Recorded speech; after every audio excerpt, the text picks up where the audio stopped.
Product management কমিউনিটিতে একটা কথা প্রচলিত আছে সাধারণত, যে এখানে কোনো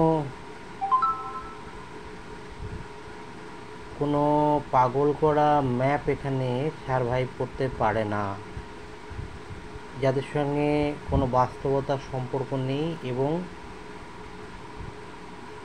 এখানে অবাস্তব যে অভিপ্রায় বা অবাস্তবভাবে এগোলে সেটা কোনো হেল্প করতে পারে না, কিন্তু বাস্তবভাবে এগোলে সেটা প্রোডাক্ট টিমকে সাহায্য করে,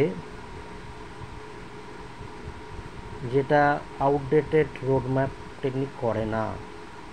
এই যে শৈলী, এই যে অ্যাপ্রোচ, এটা এখানে পুঙ্খানুপুঙ্খভাবে বলা আছে যে প্রোজেক্ট ম্যানেজার হলো প্রোডাক্ট ম্যানেজারকে প্রপার রোডম্যাপ চয়ন করতে হবে এবং সেটাকে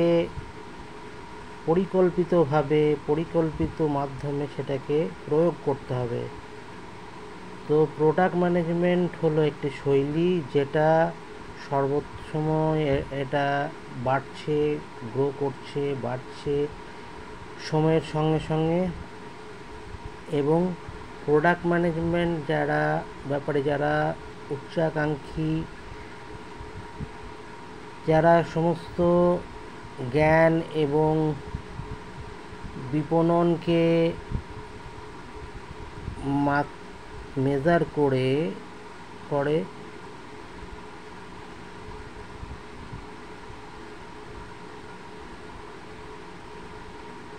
এই বইটা প্রোডাক্ট ম্যানেজমেন্টকে উপযুক্ত ব্যাখ্যায়িত করেছে, যেটার সঙ্গে বুক, পডকাস্ট, ব্লগ, স্ল্যাক গ্রুপ এগুলো সব জড়িত। ঠিক আছে।